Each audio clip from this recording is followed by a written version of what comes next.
কবি নজরুলের পাশে শাহিদ ওসমান হাদি, জানা যায় প্রধান উপদেষ্টা সহ হাজারো মানুষ। নির্বাচনের আগে সবাইকে সংযম প্রদর্শনের আহ্বান জাতিসংঘ মহাসচিবের, হাদির হত্যাকাণ্ডে নিন্দা। তারেক রহমানের ফেরা মানেই গণতন্ত্র ফিরে আসা, মন্তব্য মির্জা আব্বাসের। ঢাকা ছাড়লেন ডাক্তার জুবাইদা। মুক্তিযুদ্ধের উপসেনাপতি একে খন্দকারের প্রয়াণ, সরকার প্রধানের শোক। এবং তোষাখানার আরেক মামলায় ইমরান খানের 17 বছর কারাদণ্ড, শাস্তি পেলেন তার স্ত্রীও। স্বাগত জানাচ্ছি দ্য বিজনেস স্ট্যান্ডার্ডের নিয়মিত আয়োজন টিবিএস রাত 8টা সংবাদে। সঙ্গে আছে আমি রঞ্জু ইফতেখার। দেখছিলেন সংবাদ শিরোনাম, এবারে জানাবো বিস্তারিত। যেখানেই নিরাপদ লেনদেন সেখানেই টেলিক্যাশ। টেলিক্যাশ, নিরাপদ লেনদেন নিমিষেই। কবি কাজী নজরুল ইসলামের কবরের পাশে সমাহিত করা হয়েছে ইনকিলাব মঞ্চের আহ্বায়ক শরীফ ওসমান হাদিকে।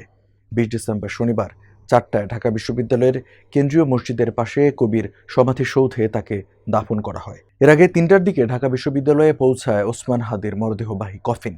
হাজারো মানুষের অংশগ্রহণে জাতীয় সংসদ ভবনের দক্ষিণ প্লাজায় সম্পন্ন হয় তার জানাজা পড়ান হাদির বড় ভাই আবু বকর সিদ্দিক।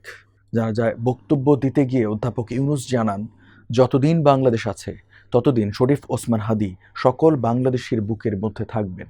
প্রধান উপদেষ্টা বলেন, আমরা আজকে তোমাকে বিদায় দিতে আসিনি, আমরা তোমার কাছে ওয়াদা করতে এসেছি, তুমি যা বলে গেছো সেটা যেন আমরা পূরণ করতে পারি। সেই ওয়াদা করার জন্য আমরা একত্র হয়েছি। সেই ওয়াদা শুধু আমরা নয়, পুরুষানুক্রমে বাংলাদেশের সব মানুষ পূরণ করবে।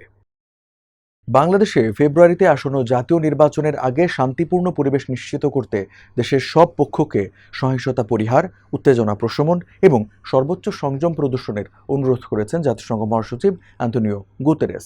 এছাড়া ইনকিলাব মঞ্চের আহ্বায়ক শরীফ ওসমান হাদির হত্যাকাণ্ডের নিন্দা জানিয়ে তার পরিবারের প্রতি সমবেদনা প্রকাশ করেছেন তিনি।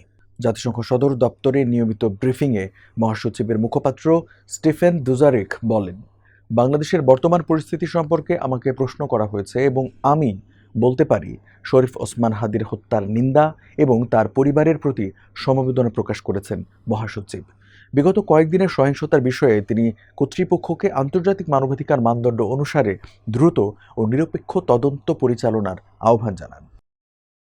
বিএনপি স্থায়ী কমিটির সদস্য মির্জা আব্বাস বলেছেন, দেশে যে গণতন্ত্র শহীদ জিয়ার হাতে প্রতিষ্ঠিত হয়েছে এবং যে গণতন্ত্র দেশনেত্রী খালেদা জিয়া লালন করেছেন, সেই গণতন্ত্র সঙ্গে নিয়েই দেশে ফিরবেন তারেক রহমান। তিনি আসছেন মানে গণতন্ত্র ফেরত আসছে। দেশের জনগণ তাকে স্বাগত জানাতে প্রস্তুত। 20 ডিসেম্বর শনিবার গোপীবাগের সাদেক হোসেন খোকা কমিউনিটি সেন্টারে বিএনপির ভারপ্রাপ্ত চেয়ারম্যান তারেক রহমানের স্বদেশ প্রত্যাবর্তন উপলক্ষে আয়োজিত এক প্রস্তুতি সভায় প্রধান অতিথির বক্তব্যে তিনি এসব কথা বলেন। মির্জা আব্বাস বলেন, দেশের যারা ভালো চায় না, দেশকে যারা ভালোবাসে না, তারা দেখতে মানুষের মতো কিন্তু মানুষরূপী শয়তান। এরা 1947 সালে পাকিস্তানের বিরোধিতা করেছে, 1971 সালে বাংলাদেশের বিরোধিতা করেছিল। এরা দেশের শান্তি চায় না। কিছুদিন তারা চুপ থাকলেও আবার তাদের নখ ও বিষদাঁত বিকশিত হচ্ছে। এদিন পরিবার সহ দেশে ফেরার প্রত্যাশায় লন্ডন ফিরে গেছেন বিএনপির ভারপ্রাপ্ত চেয়ারম্যান তারেক রহমানের সহধর্মিণী ডাক্তার জুবাইদা রহমান। সকাল 8:30টার দিকে বাংলাদেশ বিমানের BG201 ফ্লাইটে লন্ডনের উদ্দেশ্যে হযরত শাহজালাল আন্তর্জাতিক বিমানবন্দর ত্যাগ করেন তিনি। মুক্তিযুদ্ধের উপসেনাপতি, সাবেক বিমান বাহিনী প্রধান ও সাবেক মন্ত্রী একে খন্দকার বীর উত্তম আর নেই। তার বয়স হয়েছিল প্রায় 96 বছর। সাবেক এয়ার ভাইস মার্শাল বার্ধক্যজনিত কারণে 20 ডিসেম্বর শনিবার সকাল 10:30টার দিকে মারা গেছেন বলে আইএসপিআর-এর এক বার্তায় জানানো হয়েছে।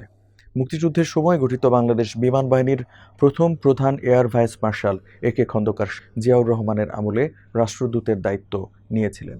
পরে HM এরশাদের সামরিক শাসনামলে পরিকল্পনা মন্ত্রী হন। এরপর 2008 সালে আওয়ামী লীগের টিকিটে পাবনা থেকে সংসদ সদস্য নির্বাচিত হওয়ার পর 5 বছর শেখ হাসিনার মন্ত্রিসভায় পরিকল্পনা মন্ত্রণালয়ের দায়িত্ব পালন করেন একে খন্দকার। মুক্তিযুদ্ধে ভূমিকার জন্য 2011 সালে একে খন্দকারকে স্বাধীনতা পদক দেয় সরকার। তার মৃত্যুতে গভীর শোক ও দুঃখ প্রকাশ করেছেন অন্তর্বর্তী সরকারের প্রধান উপদেষ্টা ডক্টর মোহাম্মদ ইউনূস। প্রধান উপদেষ্টা বলেন, একে খন্দকারের মৃত্যুতে একজন বীর সন্তানকে হারালো দেশ। আমি তার বিদেহী আত্মার মাগফিরাত কামনা করছি। নতুন তোষাখানা মামলায় পাকিস্তানের সাবেক প্রধানমন্ত্রী ইমরান খান ও তার স্ত্রী বুশরা বিবিকে 17 বছরের কারাদণ্ড দিয়েছে দেশটির একটি আদালত। ডনের খবরে বলা হয়েছে, আজ শনিবার 20 December federal investigation agency FIA একটি বিশেষ আদালত ইমরান ও বুশরাকে এই সাজা দেন। এই মামলাটি ইতালির বিলাসবহুল ব্র্যান্ড বুলগারির একটি জুয়েলারি সেট কেনার সঙ্গে সম্পর্কিত। 2021 সালের মে মাসে পাকিস্তানের প্রধানমন্ত্রী হিসেবে ইমরান খান সরকারি সফরে সৌদি আরবে গেলে সৌদি যুবরাজ মোহাম্মদ বিন সালমান ইমরানকে বুলগারির ওই জুয়েলারি সেটটি উপহার দিয়েছিলেন। পরে ইমরান নামমাত্র মূল্য দিয়ে সেটি নিজের কাছে রেখে দেন। 2022 সালের এপ্রিলে পার্লামেন্টে বিরোধী দলগুলোর আনা অনাস্থা ভোটে হেরে প্রধানমন্ত্রিত্ব হারান তিনি। এই মামলার অভিযোগপত্রে বলা হয়, ইমরান মাত্র 29 লাখ রুপির বিনিময়ে ওই জুয়েলারি সেটটি নিয়ে নেন, অথচ এটির বাজার মূল্য প্রায় 8 কোটি রুপি। ইমরান খান বর্তমানে আদিয়ালা কারাগারে বন্দী আছেন। দর্শক, এই ছিল টিভিএস রাত 8টা সংবাদে। এতক্ষণ সাথে থাকার জন্য ধন্যবাদ সবাইকে।